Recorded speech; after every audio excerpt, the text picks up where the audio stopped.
लिए बने इस ट्रस्ट की तरफ से कौन कौन से फैसले आते हैं। हर कोई जानना चाहता था कि चंदा चोरी के मामले में राम मंदिर ट्रस्ट ने ऐसे कौन कौन से फैसले लिए हैं जिससे राम मंदिर में हुई चोरी को लेकर लोगों का विश्वास जो डगमगाया है वो फिर से लौट पाएगा। सबसे बड़ा फैसला तो यही है कि श्री राम जन्मभूमि तीर्थ क्षेत्र ट्रस्ट ने महासचिव, अब तो ये पूर्व हो गए, चंपत राय और ट्रस्टी अनिल मिश्रा का इस्तीफा स्वीकार कर लिया है। आसान शब्दों में कहूं तो अब राम मंदिर चंपत एंड टीम से मुक्त हो गया है। इस खबर को देखकर आज रामचरितमानस की चौपाई याद आ रही है, जिसमें तुलसीदास जी ये कहते हैं, लिखते हैं, जब जब हुई धर्म कै हानि, बढ़ही असुर अधम अभिमानी, करही अनीति जाय नहीं बरनी, सिद्धहि विप्र धेनु सुर धरनी। यानी जब जब धर्म की हानि होती है, अत्याचारी और अभिमानी लोग अन्याय बढ़ाते हैं, तब तब भगवान कई रूपों में अवतार लेकर रक्षा करते हैं, सज्जनों की और दुष्टों का दमन करते हैं। पिछले 1 महीने से देश के करोड़ों श्रद्धालुओं के मन में यही चिंता थी कि नहीं, कि राम मंदिर ट्रस्ट की महत्वपूर्ण जिम्मेदारी किसी ऐसे व्यक्ति को सौंपी जाए जिसकी निष्ठा, ईमानदारी और विश्वसनीयता सभी को भरोसे में रखा जाए और उस पर सभी को भरोसा हो। यही कारण है कि राम मंदिर ट्रस्ट ने चंपत राय की जगह नए trustee retired IFS Krishna Mohan को कार्यवाहक महासचिव बना दिया है। अब जब तक स्थायी महासचिव का चयन नहीं हो जाता, तब तक राम मंदिर से जुड़ी सभी प्रशासनिक और प्रबंधीय व्यवस्थाओं की जिम्मेदारी कृष्ण मोहन संभालेंगे। कौन संभालेंगे? कृष्ण मोहन। आस्था का सबसे बड़ा आधार क्या होता है? विश्वास। आस्था और विश्वास की नींव किस पर टिकी होती है पता है आपको? उत्तरदायित्व पर। यानी आपकी जिम्मेदारी क्या, आपके कंधों पर कौन सी वो रिस्पॉन्सिबिलिटी है, और अगर उस रिस्पॉन्सिबिलिटी में आप जरा भी इधर उधर करते हैं तो क्या डगमगा जाता है? विश्वास। नींव हिल जाती है उसकी। इसीलिए जिस व्यक्ति को यह दायित्व सौंपा जाता है, उससे यह उम्मीद होती है कि वो इस विश्वास की गरिमा को पूरी निष्ठा और पारदर्शिता, जवाबदेही के साथ निभाएगा। अगली व्यवस्थाओं के लिए हम लोग कटिबद्ध हैं और इन व्यवस्थाओं का दायित्व महामंत्री, अंतरिम महामंत्री के रूप में मेरे साथ विराजमान श्रीमान कृष्ण मोहन जी को सौंपा गया है। वे अपने साथ कुछ साथियों को स्वयं चुन करके और उनके साथ मिलकर के इस काम का निष्पादन करेंगे और उनका ज्ञान और उनकी पार्श्वभूमि, उनका स्वच्छ दृष्टिकोण, इसको देखते हुए हमारा विश्वास है कि वे इन सारे कामों को अत्यंत कुशलता के साथ संपादित करके रहेंगे। अब राम मंदिर के कोषाध्यक्ष गोविंद देव गिरी जी को आप सुन रहे थे, जो मीडिया के सामने आते हैं। ट्रस्ट की जिम्मेदारी कौन संभालेगा उसका ऐलान कर देते हैं। लेकिन आप ये जानना चाहेंगे कि कृष्ण मोहन जी हैं कौन, है ना? मतलब इनको इतनी बड़ी जिम्मेदारी कैसे दे दी गई, और वो भी तब जब माहौल इतना संवेदनशील चल रहा है, ट्रस्ट में लोगों का ट्रस्ट नहीं है। तो भाई ऐसे किसी शख्स को लाना होगा जो उसे वापस बहाल कर सके, है ना? तो भाई कृष्ण मोहन जी को क्यों कार्यवाहक महासचिव बनाया गया है, इसके पीछे का कारण क्या है, आप अभी समझ जाएंगे जब मैं उनका प्रोफाइल पढ़ूंगी। तो पढ़ दूं प्रोफाइल? पढ़ दीजिए। 73 साल के हैं, यानी काफी एक्सपीरियंस है। 73 साल के कृष्ण मोहन श्री राम जन्मभूमि तीर्थ क्षेत्र ट्रस्ट के सदस्य हैं और नए नवेले सदस्य हैं। हुआ क्या कि 2025 में ट्रस्ट के सदस्य के तौर पर इनको चुना गया था, पिछले साल ही सितंबर का महीना था। इससे पहले वो IFS यानी इंडियन फॉरेस्ट सर्विस के महाराष्ट्र कैडर के अधिकारी रहे हैं, यानी इनको प्रशासनिक सेवा का अनुभव है।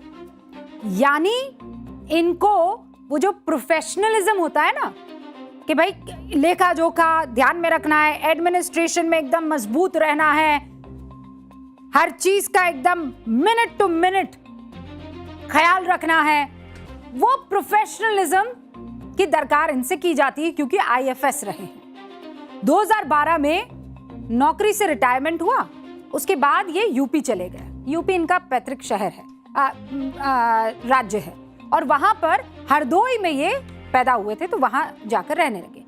आरएसएस से उसी वक्त इनका जुड़ाव हुआ 2012 में। कृष्ण मोहन के प्रोफाइल में सबसे खास बात यही है कि संघ से जुड़े कार्यों के अलावा इनको प्रशासनिक सेवा का एक लंबा अनुभव है, जिसका इस्तेमाल वो राम मंदिर ट्रस्ट से जुड़े काम में कर सकते हैं।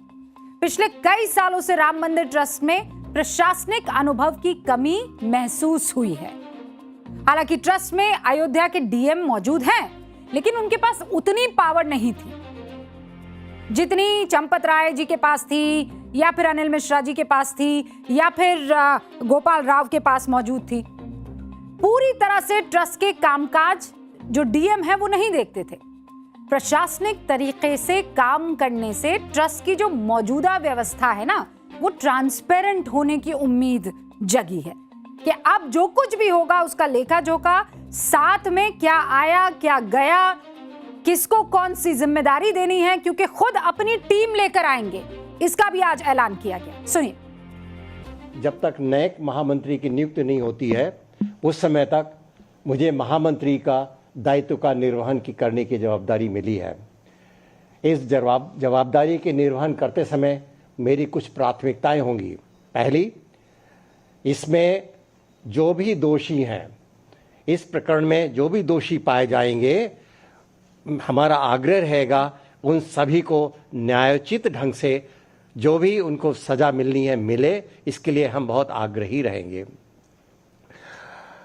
इस प्रकरण में जो हुआ है उससे हम सभी आहत हैं, सभी को कष्ट हुआ है, राम भक्तों को कष्ट हुआ है। अब इस में कहीं ना कहीं प्रबंधन और संचालन में कुछ कमियां रह गई थी, जिसका फायदा लोगों ने उठाया। तो मेरा ये पहला प्रयत्न होगा कि वो जितनी त्रुटियां जहां कहीं भी लूप होल्स हैं, कहीं छूटा हुआ है, उसको सबसे पहले बंद करना, इस प्रकार की पुनरावृत्ति न हो भविष्य में, इसका मैं पूरा प्रयत्न करूंगा। और कृष्ण मोहन जी, आपसे उम्मीद भी यही की जा रही है, अब कोई गुंजाइश नहीं है, अब कोई ऑप्शन नहीं है किसी के पास, और खासकर आपके अलावा, और आपके पास भी कोई ऑप्शन नहीं है। कृष्ण मोहन अपनी नई जिम्मेदारी के लिए अब एक नई टीम भी बनाएंगे, यानी आप लेकर आइए अपने लोग, और बहुत प्रोफेशनली अब इस पूरे के पूरे सिस्टम को संभालिए। आज ये मैसेज क्लियरली दे दिया गया ट्रस्ट की तरफ से। और इसमें उनकी सबसे बड़ी जिम्मेदारी क्या होगी, कोई बता सकता है? सबसे बड़ी जिम्मेदारी आज की तारीख में क्या होगी ट्रस्ट की या कृष्ण मोहन की, क्या होगी? विश्वास, यही शब्द है आज का। खोया हुआ विश्वास, खोए हुए भरोसे को वापस लाना। इसके लिए सबसे पहले दान के एक एक रुपए का हिसाब रखना होगा। एक कहावत है कि का वर्षा जब कृषि सुखाने, यानी फसल जब सूख जाए तो उसके बाद सिंचाई किस काम की? यानी समय बीत जाने के बाद किसी की मदद करे या कोई अच्छा प्रयास भी करे तो उसका क्या मतलब रह जाता है? आज जब ट्रस्ट खर्च का हिसाब दे रहा है, आज जब ट्रस्ट एक एक करके वो सारी चीजें दिखा रहा है कि देखिए बेकार ही आरोप लग रहे थे, राम जी का सारा धन तो सुरक्षित है। अच्छा, एक और बात मैं आपको बता दूं, एक तो बैठक हो रही थी ट्रस्ट की, इस पर सबकी नजर थी। आप लोगों की नजर इस बात पर थी कि नहीं थी कि कोई कह रहा है ईंट गायब हो गई, कोई कह रहा है हार गायब हो गया, कोई कह रहा है कि सोने की रामचरितमानस थी वो गायब हो गए हैं, किसी ने कुछ आरोप लगाया, किसी ने कुछ कहा। आज ट्रस्ट की तरफ से एक वॉक थ्रू हुआ। वॉक थ्रू मतलब समझते हैं? मतलब आप सारी चीजें दिखाते हुए आगे की तरफ बढ़ते हैं। आज वॉक थ्रू हुआ ट्रस्ट की तरफ से। जो काम ट्रस्ट को बहुत पहले कर देना चाहिए था, देर से किया। सारी चीजें सुरक्षित है, आज बताई ट्रस्ट ने। कौन कौन सी चीजें सुरक्षित है आप जानना चाहेंगे? कुछ कुछ तो तस्वीरें हम दिखा ही रहे हैं, लेकिन आइए जरा मैं आपको नोटपैड के जरिए समझाती हूं और दिखाती हूं कि कौन कौन सी चीजें सुरक्षित है। आरोप क्या लगा था? क्या लगा था पहला आरोप? कि 5 करोड़ रुपए का सोना जो है वो सोने जड़ित रामचरितमानस गायब है। ये आरोप लगा था। हाँ, कि रामचरितमानस वो भी सोने वाली वो क्या हो गई है, चोरी होगी, गायब होगी, मतलब चुरा ली गई है। सच क्या है जानना चाहेंगे? सच ये है, ये रही वो रामचरितमानस। दिख रही है? Yes ma'am. सोने के पेज दिख रहे हैं आपको? दिख रहे हैं। ठीक है, अब नेक्स्ट बताइए भैया, काग भुशंडी जो है वो मूर्ति चोरी हो गई है। हाँ, अनीता भारद्वाज नाम की एक महिला थी, ये सॉरी भाई, देखिए आरोप क्या था कि काग भुशंडी की एक मूर्ति दी गई थी, वो मूर्ति क्या हो गई है, चोरी हो गई है। अब देखिए यहाँ कहीं काग भुशंडी आपको दिखाई दे रहे हैं? दिखाई दे रही है। कहाँ है? ये रामायण जी के पास एकदम, ये रहे काग भुशंडी, दिखाई दिए? दिखाई दिए है ना? यानी काग भुशंडी जो एक, मैं इसको इस कलर में दिख रहा है, हाँ दिख रहा है, ये काग भुशंडी। फिर उसके बाद क्या आरोप लगा? आरोप लगा कि करोड़ों रुपए के हार और चरण पादुका ये गायब हो गए हैं। करोड़ों रुपए के हार और चरण पादुका, चलिए खोजो तो जाने, कहाँ दिख रहे हैं आपको? दिख रहे हैं कागभूषणी के नीचे। हाँ, कागभूषणी के नीचे क्या दिख रहा है? चरण पादुका दिखाई दे रही है। और करोड़ों के हार जो हैं वो भी गायब हो गए, वो दिखाई दे रहे हैं आपको? ये क्या है? हार। ये वही हार है। तो एक सच आ गया सामने, 2, ये 3 और ये 4, चारों चीजें पूरी तरह से सुरक्षित हैं। और क्या हुआ था आप भी बहुत अच्छे से जानते हैं। सोशल मीडिया पर वो क्या कहते हैं, एक चीज है ना कि जब तक सच सामने आता है तब तक अफवाह जल जाता है, निकल गई, फैल गई, दुनिया के 7 चक्कर लगाकर आ जाती है। झूठ और अफवाह 7 चक्कर लगाकर आ जाती है। तो झूठ और अफवाह क्या थे वो आपके सामने है। करोड़ों रुपए का हार, पादुका, कागभूषणी, सोने की रामायण, वो सब के सब यहाँ पर आज ट्रस्ट की तरफ से बकायदा बताए गए, दिखाए गए, वॉक थ्रू करवाया गया।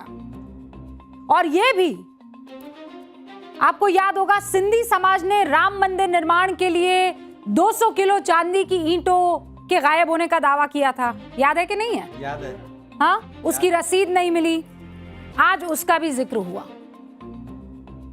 ये कहा गया, ये रही, क्या कहा गया, क्या गायब है?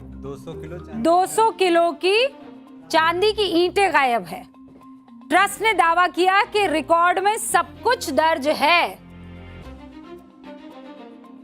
2800 आइटम्स है। ट्रस्ट ने आज कहा कि 2800 ऐसे आइटम्स हैं जो आज भी ट्रस्ट के पास सुरक्षित है। जिस भी दानदाता को दान दी गई वस्तु को देखना है वो आकर देख ले।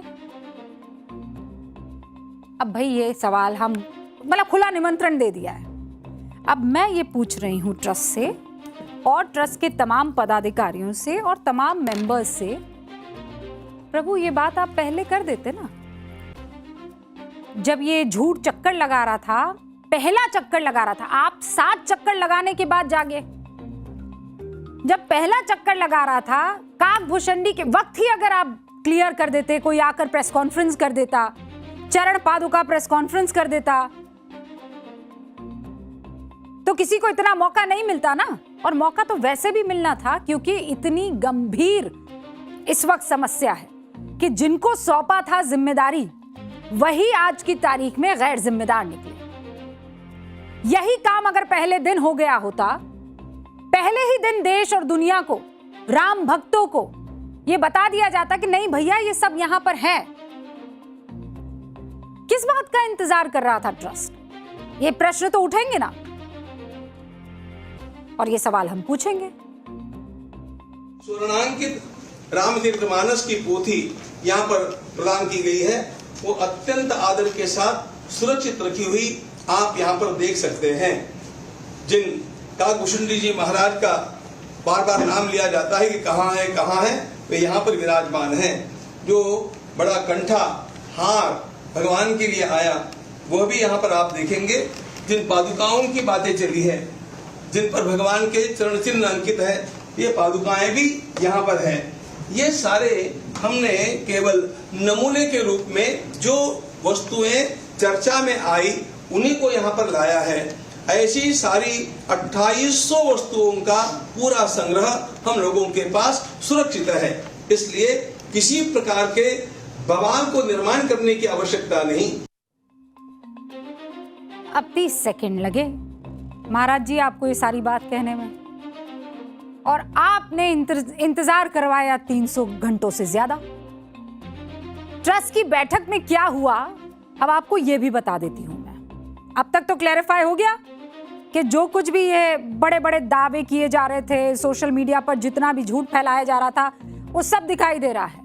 तस्वीरें क्या नहीं करती, झूठ नहीं बोलती हैं, और तस्वीरें हकीकत बयां कर रही है। कोषाध्यक्ष गोविंद देव गिरी ने कहा कि बहुत बड़ी गलती हो गई। कहा मीटिंग में कहा, और इससे पहले भी वो मीडिया कर्मियों से कह रहे थे कि बहुत बड़ी गलती हो गई। कुछ जगह पर खामियां थी जिन पर उस वक्त ध्यान नहीं दिया गया, यानी ट्रस्ट अपनी गलती मान रहा है। इसके बाद ट्रस्ट के जो अध्यक्ष है नृत्य गोपाल दास, उनका बयान सामने आया। उन्होंने कहा कि पूरे घटनाक्रम से वो बहुत आहत है। बाकी सदस्यों ने भी अपनी अपनी बातें रखी और सबने एसआईटी जांच पर अपना भरोसा जताया। ध्यान रहे, इस मीटिंग में चंपत राय और अनिल मिश्रा दोनों मौजूद नहीं थे। बैठक में सभी सदस्यों के विचार सामने आने के बाद गोविंद गिरी जी ने इस्तीफे का प्रस्ताव रखा। और आपको एक बात जाननी चाहिए, ये जब सब सारे फैसले हो गए और जब गोविंद गिरी जी बाहर आए और मीडिया कर्मियों के सामने अपनी बात रखने लगे, तो उन्होंने एक और दिलचस्प बात कही। जानना चाहेंगे क्या थी वो दिलचस्प बात? उन्होंने कहा कि जब कोई ट्रस्ट के पद से इस्तीफा दे देता है या सदस्यता से इस्तीफा दे देता है, तो हमारे पास कोई ऑप्शन नहीं, हमें उसे स्वीकार करना पड़ता है कि नहीं? है दिलचस्प। अरे भैया, स्वीकार करना पड़ता है तो ये तो फैसला चंपत राय और अनिल मिश्रा ने बहुत पहले ले लिया था कि हम इस्तीफा देते हैं, तो फिर किस बात का इंतजार हो रहा था? फिर क्यों सोच रहे थे ये सब, और क्या सोच रहे थे? ज्यादातर सदस्यों ने ये कहा कि जो हुआ उसमें हम सभी आहत हैं। इसी के साथ श्री राम जन्मभूमि तीर्थ क्षेत्र ट्रस्ट की बैठक समाप्त हुई कि चंपत राय का त्यागपत्र स्वीकार करते हैं, और अब नया ट्रस्ट सामने आएगा जिसका सबसे बड़ा दायित्व यह होगा कि राम भक्तों का जो खोया हुआ विश्वास है ट्रस्ट में, उसे बहाल किया जाए।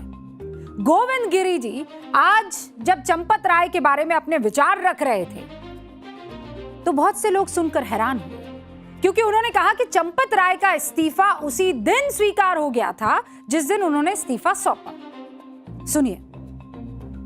महामंत्री के नाते काम करने वाले हमारे चंपत राय जी को बड़ी वेदना हुई।